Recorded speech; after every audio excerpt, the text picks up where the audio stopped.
Welcome to Fireside Tats.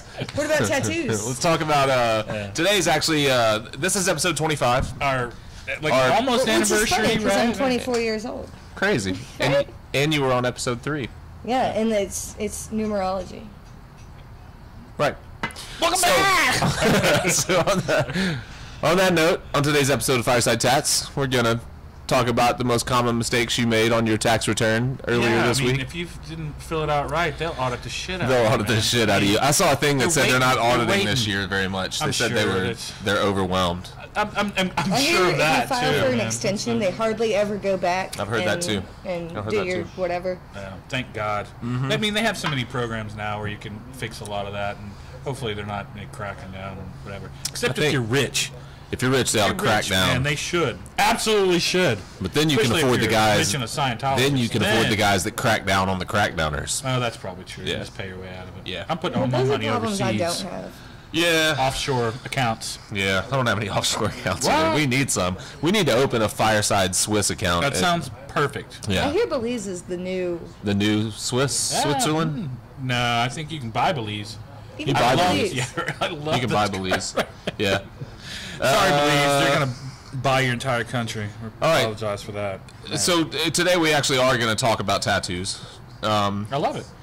I'd And like to say welcome back, Ivy. welcome back, Ivy. Ivy Dynasty. Ivy was a surprise. I didn't know that she was Welcome coming. back. Yeah, I drug her along. Welcome I was doing a little work, back. and she was actually working hard at work. Oh, you were on a tattooing day this off. afternoon? No. Nope, I drew all my Love it. tattoos for this week, except Oh. for 2. Wow. And I started working on a Rick and Morty flash sheet. Rick and Morty on 'cause it's Adult the next Swim. big show. If you're not watching it, you got to get on board. Yeah. Otherwise, we're going to be the first people with a Rick and Morty tattoo, and you don't want to be outshone by anyone in Memphis. True. No, you don't. But it's funny that you're doing a flash sheet because you're going to be able to help us with our first question of the day. That's what I thought. So that's a nice segue. Before we get into our subjects today, like us and follow us on all the social media sites. If you're not following us now, if you're not giving us thumbs up, if you're not watching every episode, something's wrong with you. Then Something's you're wrong with against you. us. If you're not with us, you're against us. That That is true. That's some wisdom right there. That is true. Laid down by- Facebook, Fireside Tats, Instagram. Twitter and Instagram, and sign up for our mailing list. You get instant access to the top 3 stretching and client positioning techniques that will save your back and neck and mind. Right. And if you have questions, go ahead and post them. Yeah, send them got to us problems? through any Go of ahead and those. do it. We'll take Facebook questions, Twitter questions. We have a little survey on the website you can fill out. Nice. You could ask a question on it. Thanks, you guys. Thanks. All right, so let's dive in. What was that first question?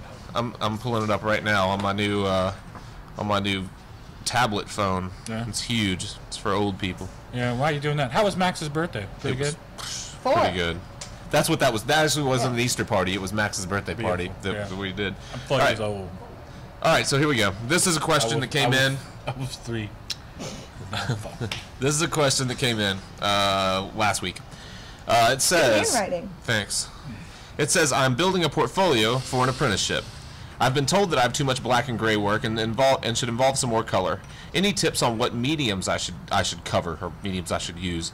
I have a lot of pen and ink, pencil, and a little bit of Photoshop work. Not sure if I should try to paint or use other different color mediums. Any advice? Yeah, that's a good question. Okay, answer it. Well, if you're just starting out and you're not really comfortable with watercolors, you might be a little overwhelmed by them. If you haven't taken any classes, if you're just trying to get into them on your own, I think it'll take you a minute or 2 to get really comfortable with them. While you could probably get a really nice color pencil set, and probably they're not so expensive, but a nice set to go ahead and round it out, get you a lot of colors that you can try to play with, and probably start there. Although watercolor and color pencil together are your optimal means of trying to really push a lot of color in your, especially if you're working on, say, flash pieces, you're working on individual pieces, if you're working on pieces in the round and you really want to flush them out, it's probably a good idea. I know Ivy she's a, you know. You're working mostly with watercolor in your flash sheets? Mostly with you know? watercolor. It's like really the only thing I use on the flash sheets. But I do find that sometimes when I'm working on a flash sheet, I feel that I already know that the tattoo is going to come out better, just because watercolor by nature is a little more messy than tattoo ink. Like if I spill some red like on what I'm working on in a watercolor, you know, it's gonna make, I'm gonna have to completely start over. But if I smear some ink like on a tattoo, like I can just wipe it away and everything's completely great. So in a way, tattooing for me is easier than watercolor. Yeah, in that it is cleaner and I cannot stain people.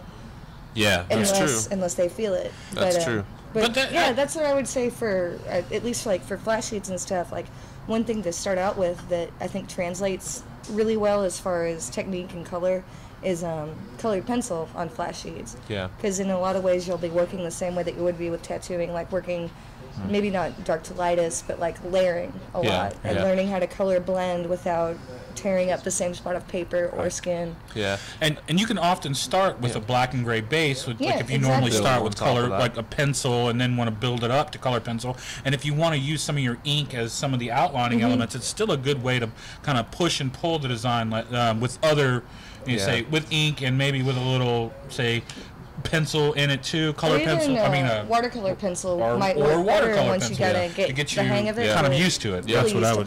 Yeah. And if you're gonna get some color pencils, get good ones. Don't go cheap. I mean, we often Prismacolor, but they're not that expensive. But they break up so often, like in the middle. A lot of them are really soft. Somebody else was telling me about another brand, and I really wish that I could remember what it was. Because they were saying it had the same like really rich pigment as Prismacolor, but it didn't. They weren't put together in the same way to where. I think they were saying they take segmented pieces of lead and put them in a hard wooden shell, so they're already broken up on the inside. I've used some of these. I don't know what they're called. I think they're called Very Thins, Prismacolor Very Thins. They're harder than regular Prismacolors. They're thinner. But do you have to press down harder to get the same No, they still seem to work pretty well. They're not quite as bold, but they're a good medium. I like that you're this person wrote in about their portfolio, and you instantly went to what you're doing with your flash sheets, because the most important thing is you should be thinking, especially if you're not tattooing, your portfolio should be a set of flash, basically, if you're trying to get an apprenticeship. What people want to see, what someone that may want to apprentice you wants to see is your ability to draw something that is tattooable, and we've talked about that on other episodes. Right. So a lot of times it's translation of other images to make it tattooable. Right. So while you could use probably any medium that you find comfortable to get more color work into your portfolio, and whoever gave you that advice is probably right. You probably don't want to go in with all black and gray pencil drawings. A little versatility would be. People are going to want color. And people want to see how you can handle it, and if you have any idea of how to deal with all the problems that moving to color, all the issues that brings. But if you're just starting, I mean, definitely it's okay to mix and match. I mean, doing black and gray work it basically shows you the ground, it shows you in the round, it shows you how much dimension you can get, how much positive and negative space you really can push it.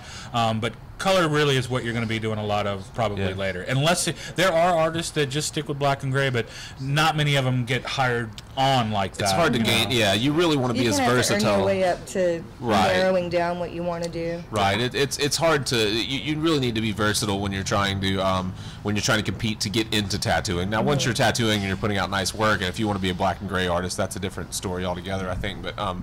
But I would say for sure getting into it, you definitely need some color work. And I would try to work in. Now, watercolor, I agree.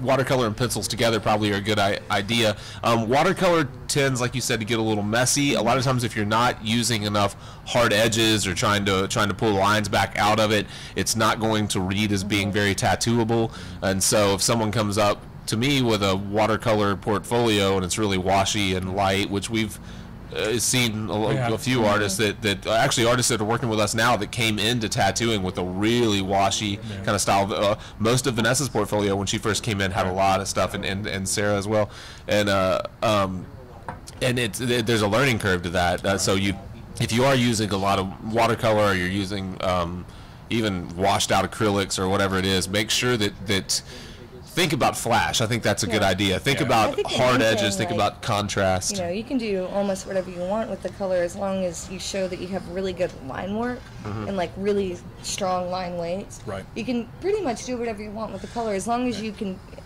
show that you know what colors are supposed to be where. Like, I think it that's a will good way of behave saying it. It's better on the basically skin. suggestive. Yeah. You're suggesting where color will go. And like you said before, what happens a lot of times is that when we do color comps for people, they're not nearly as detailed as probably our work will be. Yeah. It's just to show Just for people one, you're overall not going to tone, be able to get the same contrast, color color. saturation Yeah, right. anyway. And the And second, that's you're not going to saturation be on spending paper as to much people. time on the color comp as you are the actual final piece. Yeah. Yes. It's just Yeah. kind of a suggestion. And mostly, I find it's either for really, really large pieces or people who are kind of skeptical and kind of unsure and seem like they need, like, that extra reassurance of, like, no, like, really. You're talking about people that want to see a color study Right, before they do the right. tattoo. Yeah.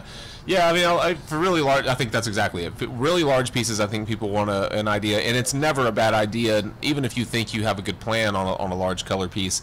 It's never a bad idea to kind of rough that thing out and make People sure like that to it see looks it. the way that you. It's good for you too. I feel like I always move faster through the tattoo, and the tattoo ends up more successful if I've done some type of a rendering in my. It's like even if studying it's- for a test, kind of. Yeah, Except easier. Yeah, except easier. Yeah. No, I mean, Yeah. absolutely. In the end, it's it'll make your ideas a lot more concrete, a lot more solid, and you'll be able to work faster. Absolutely. Yeah, I like I like the idea of rendering drawings as fully as you can before you tattoo them. But Which is kind of another good thing about, like, flash sheets. yeah, they're. Yeah, especially when you're doing your own flash sheets, and you do a lot of flash. I never do, but the younger artists in our shop, both our Sarah's doing flash, you're doing flash.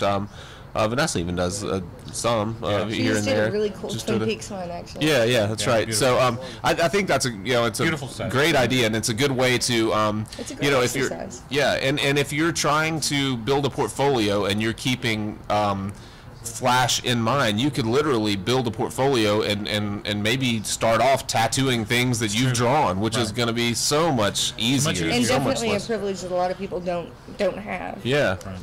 So I wasn't thinking about that coming into it, but that's coming into when I first read this question. I wasn't thinking along those lines, but I think that's a great point. Make 11 by 14. Yeah. Stick with 4 or 5 images. Yeah. Hopefully they kind of match in some way or meaning. Yeah. And kind Fill of the push page, it. fill the Nobody's page really gonna nice. nobody's Yeah. gonna look down on it, and everyone is gonna know what you're trying to do. Yeah. They're gonna know that you're trying to get these ideas concise and basically finished before you ever get to them. And whoever does end up apprenticing you will have you'll give them so much better of an idea of what you're capable of, or where your shortcomings really are, because you're not think gonna so, too. Yeah. you're not gonna put out flash having never done a tattoo that Right. that really is executed perfectly, and it's taking a stab at it is I'd much rather see that than look at someone's pencil sketches or things that don't translate as well, because then I can say, all right, well, in this, I mean, for the most part, this works Yeah. really well, but here's where you could bump these lines up.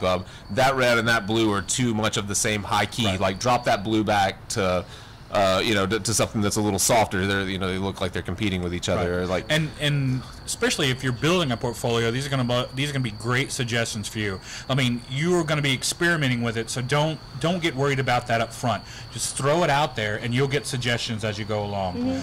And if you can, we've always recommended. Like, I still recommend, if you've got a local college or something, if you're not comfortable, like there are definitely a lot of here sometimes they have studio classes or other classes that you can take. Take a watercolor class. Sometimes at Art Center they offer some of these low key classes that no pressure. It's just you learning a new medium. Yeah. And if you've got an opportunity to do it, Yeah. I would absolutely take advantage of it. Or Yeah. if you have a college-age friend in art school, you can always bribe them Right. into just kind of running through whatever they did that day. It's Yeah. true. It's actually a little more helpful than you might think. that's probably No, true. yeah, absolutely. You can learn a lot from other people, and especially if they're experienced in another medium. Yeah. It's kind of like it's not getting the same education, but you can learn some of the same like little fundamental tips, like Right. hey, tape your edges, or hey, start with a medium gray without getting the homework. Yeah, without having Yeah. to do the homework. Yeah. Yeah, you can just do a flash sheet instead. Yeah. Another medium that I know people work in, and I've tried. I have a fancy set of these Prismacolor markers back there. I never really use them. So if you guys are interested, you're welcome to use some of them. Take them home. I'm gonna run all your yellows over your blacks. Oh, you asshole! Yeah, I think But because but markers, a lot they of- take they're a little more exacting, and they definitely zero mistakes. You can do a little blending and stuff, but if you don't have a really concrete color palette, you probably don't. Well, that's actually exactly why I brought it up, because I think they're more similar to tattooing than watercolor. For that reason, is that they're not as forgiving, probably. The only problem is you can't really mix your markers as well. Some of those Prismacolors mix. Yeah, they have blenders. They mix pretty well. We had a guy that worked with us years back that was really good with them. You'd be surprised too. Like some of the mediums, like if you start working with like markers on like like acetate and thicker vellum and stuff, it's a good kind of transition. Looks really good, and it works better than some like paper that you would work off of. If you've never tried using some of those markers, like I said, on a nice vellum, man, they look beautiful. They blend a lot easier. Good, a good medium for them to work on. Yeah. On top of that, other portfolio, and we've talked a little bit about this. We actually ran through this the last time that Ivy was on the show. What to have in your portfolio? Yeah, because it was about getting an apprenticeship, and we talked a lot about a portfolio and really think about your presentation. You hit on it. One of you guys just hit on it a little bit with your designing a flash sheet to make sure to fill it and think about the entire sheet and not necessarily just the content, but the way it fills the page. Right, how it relates from one piece to the next, things like that. It also is going to kind of play into tattooing on someone if they already have a bunch of other work, like how to put a tattoo on there and not just give them the tattoo that they want, but to fill the space that they want without it looking like you just like iron something on there. Right. Yeah, exactly the point that I was about to make. That's if you're thinking about the overall design of your portfolio, making sure that it's clean. Don't get the cheapest Office Max book that you could find, the $2.99 binder. Try to find something that looks fairly nice. If you're going to put these, get the $3.99, the $4.99 binder. They run 20% off deals all the time. And honestly, you can get them. In that same thing, try to keep in about the same size range. I mean, if you're bringing a portfolio that has one big sheet, one small thing, one thing taped to it, one little, I just think it helps to have at least a little more concise. I think that it makes you. It might not hurt to have one or two designs that you've drawn at a couple different sizes. I meant basically like one page is like 11 by 14, one page is like 2 by 3, one page is like that. Don't just throw a bunch of crap in there. You want to keep it consistent, but you also want to show that you can do certain things. Now, one thing, speaking to the size,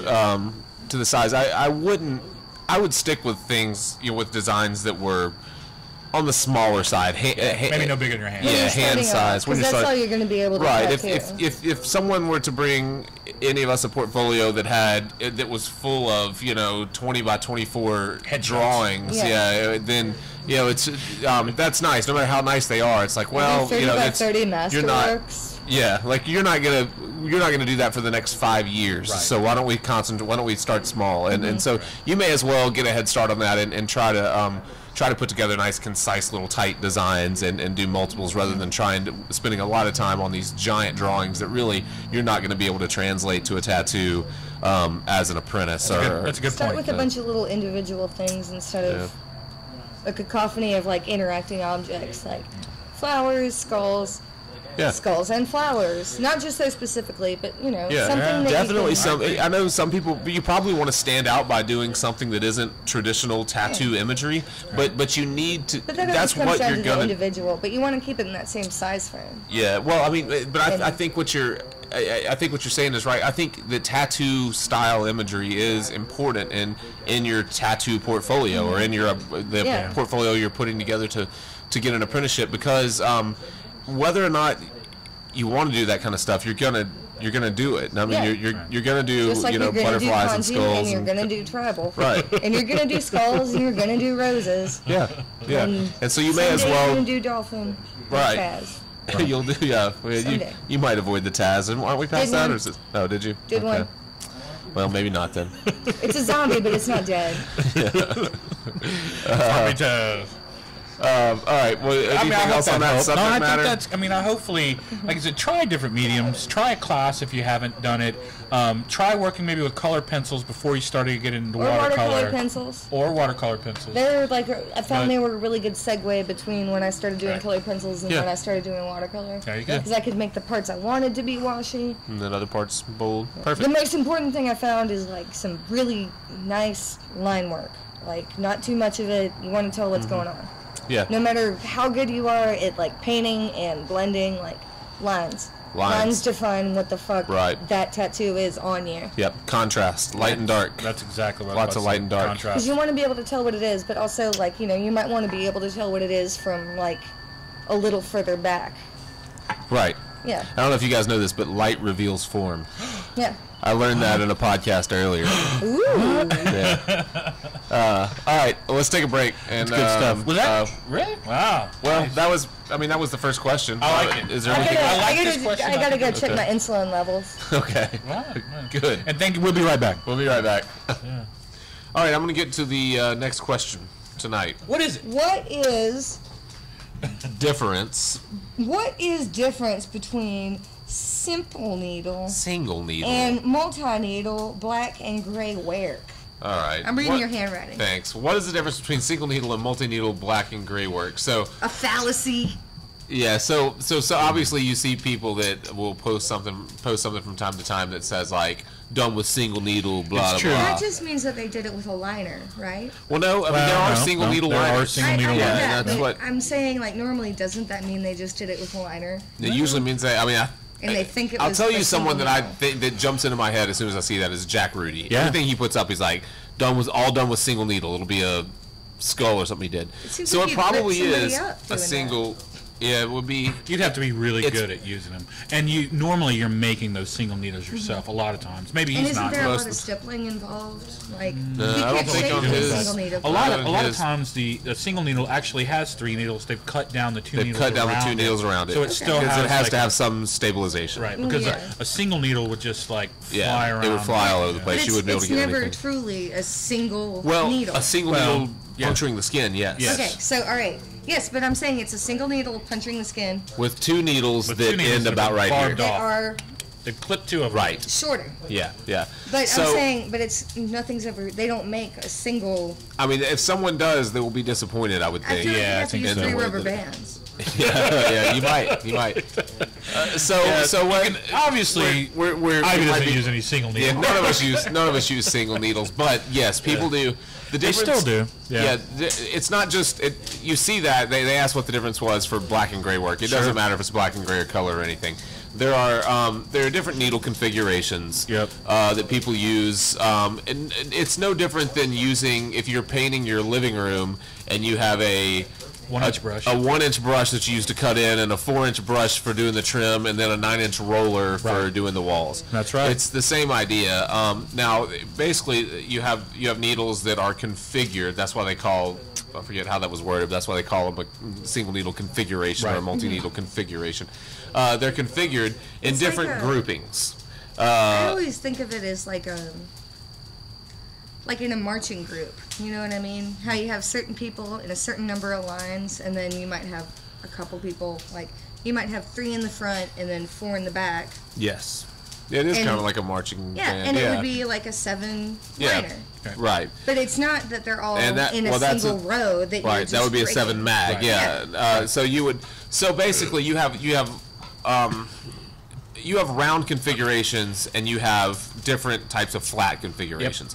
They make them all across the board. You have We will. we should really, and I had every intention of getting an some easy poster one. board and drawing Right. how it might be set up. But But basically, the point is that you can have any number of different configurations from a single needle up to people use 45 needle mags, and then Right. and anything in between, and whether Which they're apprentices configured will not need. right, whether they're configured in a round, kind of like a ballpoint pen or pencil style configuration, or whether they're configured in a flat or a magnum configuration, which would be more like a flat paintbrush, Yep. or whether they make them that are curved mags, which would be like if you're a oil painter, like Kind of in or a Japanese style. right, You like can't a do that. It's like a filbert U. style Right, brush. That's filbert kind style. of a U, Right. an upside down U. Yeah. And all they are different tools. So the difference is just like what you would think. It's a single needle liner would be a liner where a single needle actually penetrates the skin. Right. But what you But probably we're not necessarily, there were no needles up here before. Usually they're supported by other needles, but this person, I'm guessing, they didn't say, but I'm pretty sure they're not a tattooer. They've just read this or seen this. Right. If you are, what you probably will also notice is that they're always on odd numbers, which you will find, it's because of the round configuration. Yeah. Most of the time for a liner, you will have an odd number because the round configuration almost always entails something like that. Yeah. And that's why it goes from 1 to a 3 to a 5 to a 7 to a 9. And usually goes from up If you think about the way that the number 5 looks on a pair of dice, or like on a die, how it's got like 4 outside and 1 inside. The reason that they're more often than not in odd numbers is so that you have those center pieces. Right. Now I have 8 needle liners that I'm using right now, so it's not like a hard rule. But that's generally, I'm weird. Kind of weird. That's generally how they work, and that's kind of why they're configured that way. So they kind of fit together, sort of like a checkerboard, or to where when you're drawing with one needle, the other one will hopefully be picking up where really hot over there. Yeah. Am I right? Yes, but I think you are right. And that's why you make like tiny little. It's fireside tats for real. Because you'll be doing. Right. You know, because if they hoping where one misses, the other will fill in. Right. Exactly. That's exactly what this is how tattooing looks. And that's how a lot of times you'll get that single needle configuration. But a lot of times they may be scumbling up the line so that you don't want. It doesn't always look like a single needle line being pulled. Yeah, exactly. But I still don't scumble just because. Like, with that one little needle, there's such a large chance of tearing up the skin. Like, I usually don't scumble unless it's with a really, like a larger needle. Yeah. Well, I think that's, sometimes you get smaller ones that are really my comfort level. Yeah, you know, it's different for everybody else. Say that again, I missed it, sorry. I was just she saying, doesn't like, scumble a lot of lines. I don't scumble a lot unless it's with, like, a higher mag needle, like a 7.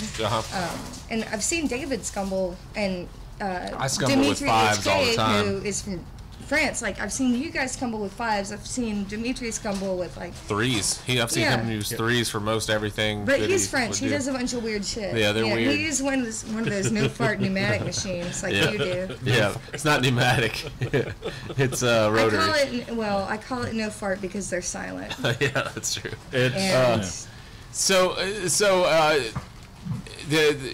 To get back to the person's question, black and gray has nothing to do with it. A single needle or a multi-needle liner is just simply the number of needles that are put into a configuration, soldered together in a configuration to make thinner or thicker lines. Single needles are very rarely used. Not a lot of people use single needles. Unless you're doing something very it would have to be like the design within the design. Something that's doing even stippling. You know what I mean? You just have to be solid with your line work. I think it's probably a major part of it. And you're probably expected, like you said, to be putting those in as like the minorest details and accents in a piece. It should not be the overall training out there. Will someone get my phone out of the ring? Exactly. Oh yeah. I'm sorry. Okay, does that answer that question? I think we're close. Like, hopefully, if he's got some more ideas about maybe just gray wash in general, and if he's looking for a certain effect or a tone, maybe. But generally, that's the definition between somebody that's using a single needle liner. You're still gonna have to use a mag at some point. Usually, for the most part. Some people still use round. Yeah, I actually just you know just a couple of episodes ago, or we talked about. The guy had written in saying that his color work was always spotty. Remember that? Right. And so I said something about you. We talked a little bit about needle configurations then, and we talked about round shaders. Yeah. And I said I couldn't see any reason to ever use a round shader. That doesn't make a lot of sense to me.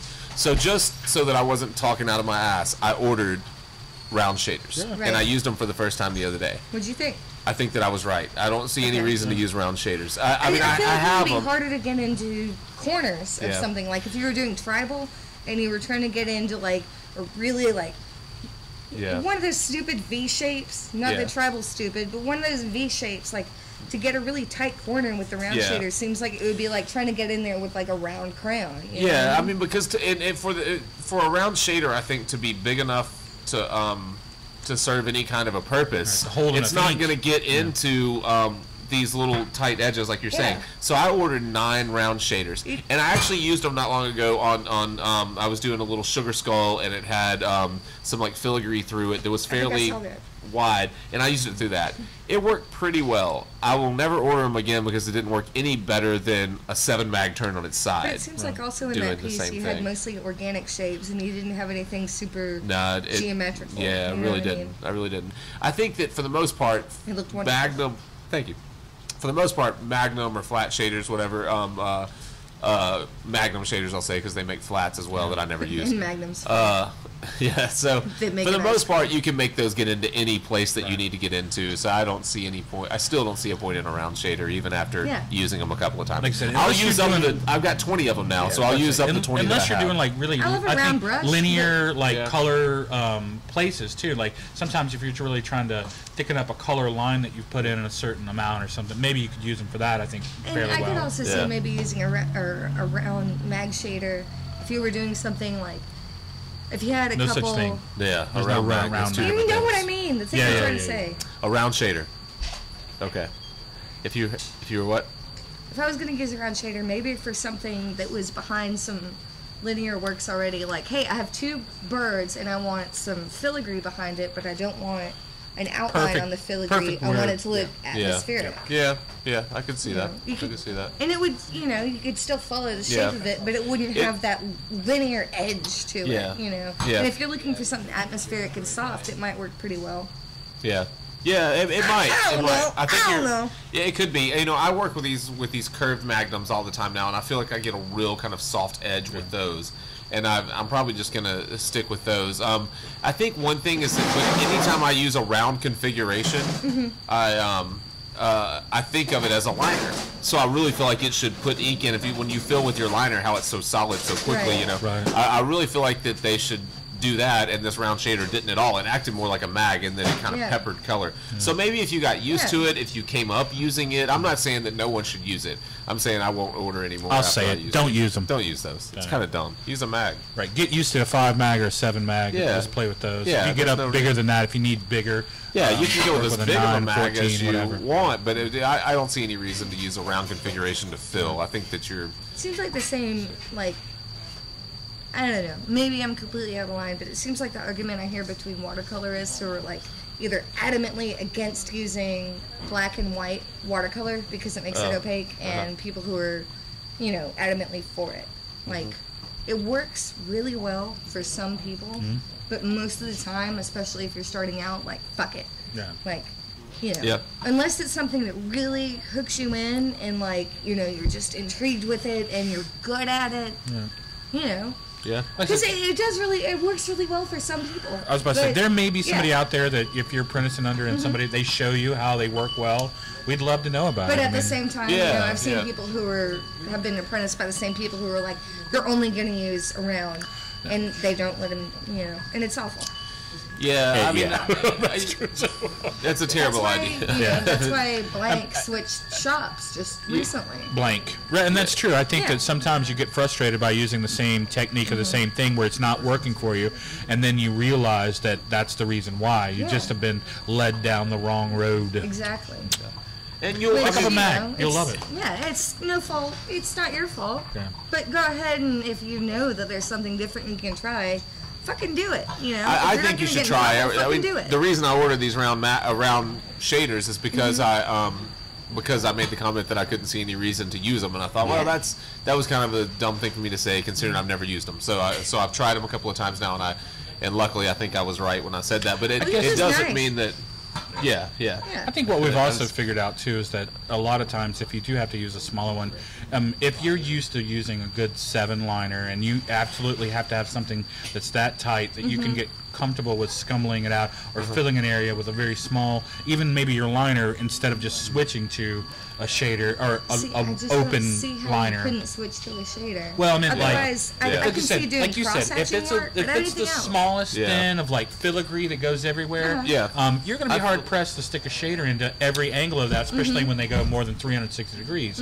While you may want to use, like I said, a looser line or needle just to help scumble or fill it in. Some people, you shouldn't do that for some pieces, but I think that we've talked before about how we both like to come back with a liner at the end of our tattoo, and so I think that's what you're saying. Like sometimes getting trying to get that color tight up against that line or get into those little points. A lot of times after you've finished the tattoo, a lot of the places that you've been away from for a little while have had time for the redness to fall out. You've wiped all the ink off. Coming back with that liner at the end, bumping up actual lines in some points, or bumping color up 2 lines, or getting points nice and crisp.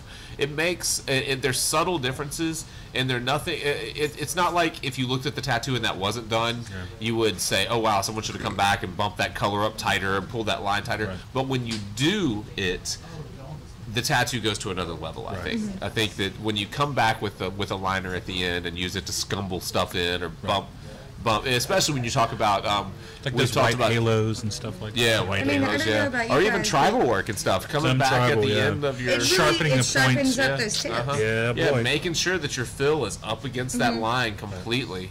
So. And there's no little white line in between it where it may have gotten right. slower. Yeah, and it's easy to miss that stuff. So. Hopefully that kind of answers it, right? I hope so. Go ahead. Say it again. I was just gonna say I like going in after. Because I've been starting to do a lot of more session work than I used to, like back in my other 3 years of tattooing. But I really like to go in and I line it first, of course, and then I'll line it again to make it, like maybe I'll go in with a 5, and then I'll go in with a 7, and then I'll go in and start to do some shading. But then if the next session is when we're doing coloring, I always like to go in and do another a line around it, whether it's with a line or a 7 or a 5, just to really make sure that those lines are out there. But usually I can't do it in the same session in which I'm shading. I really want to make it really crisp and concise. Yeah. We've and talked. Some people, some people can do that on their first pass. If they do their first 5 lining pass, I don't even make an effort to do that on my first pass. I'm just trying to get a permanent stencil down. I really couldn't care less if the line is that solid because I'm always coming back. Jake's been working on a couple of things on my sides, and the first time we did, I think we gray lined everything and tried to get in the solid blacks. Yeah, I may pull in. I may use solid black, but if it's if the black is a little bit inconsistent or whatever on my first pass, I don't sit and worry about that stretch of line. If it's a multi-session piece, you don't worry about getting the outline absolutely perfect on the first session because you're going to have to go back in and work in with that same color skin. all against it and on top of it, you're going to have to come back to it anyways. We've definitely talked about that. That was definitely part of the learning process, was just learning the medium. Yeah. You know what I mean? Because I wanted to do it all right then. Because I'm here. Shit. Let me just get it in there. Yeah, no, let me just ruin your whole fucking tattoo. No. You have time to come back. I'll be here every day. Yep. It's a medium that forces you to exercise patience for sure. If you want to be a good tattooer, you don't have the party impatience of somebody who wants to get it done in a night. Yeah. No, you can't. That was probably way more than the guy asked for with his single or multi-needle liners. And that's what you get! But there, like I said, there are tons of different configurations. Jump on a tattoo supply website and just Workhorse. look. Yeah, any place that sells needles, and just look at configurations. And you'll learn a lot from that, hopefully. Yeah, and you can kind of look. You can look and see what.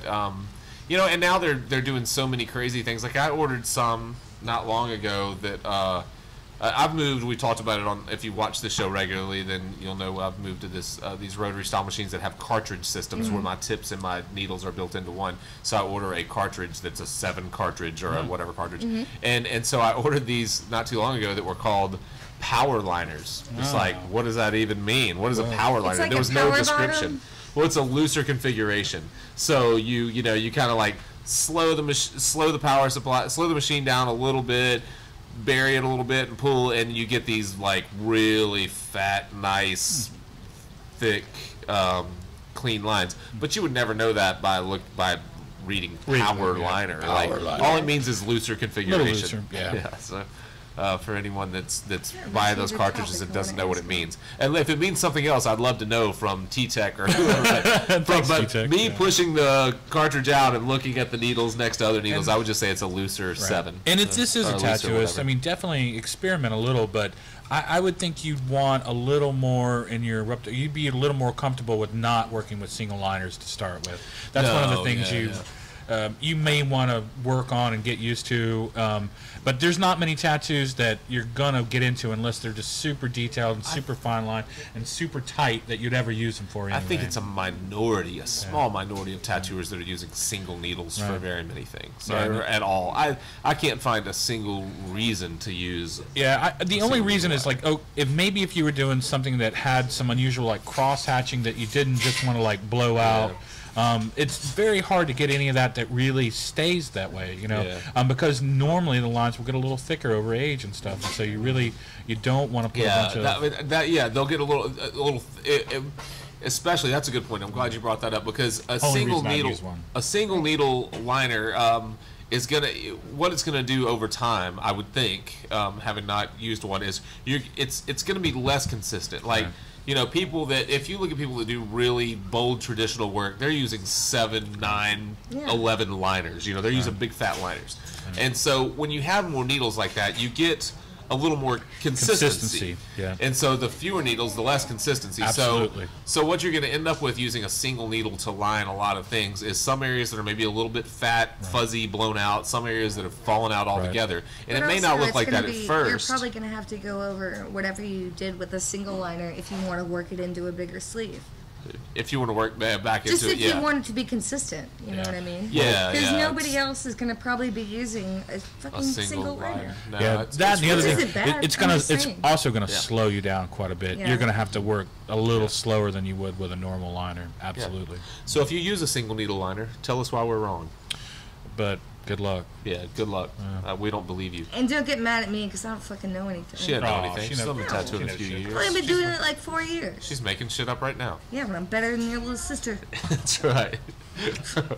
Hey, that's the end of our shows. That's the end of our show. Fireside Tats. Happy Easter. Is that episode 25. In the books. Yeah. In the books. And thanks, you guys. Yeah. Really appreciate it. Hey, Zeus, he's been dead thank for you like to our 3 days. sponsors. It's prime to grill. Today, Yeah.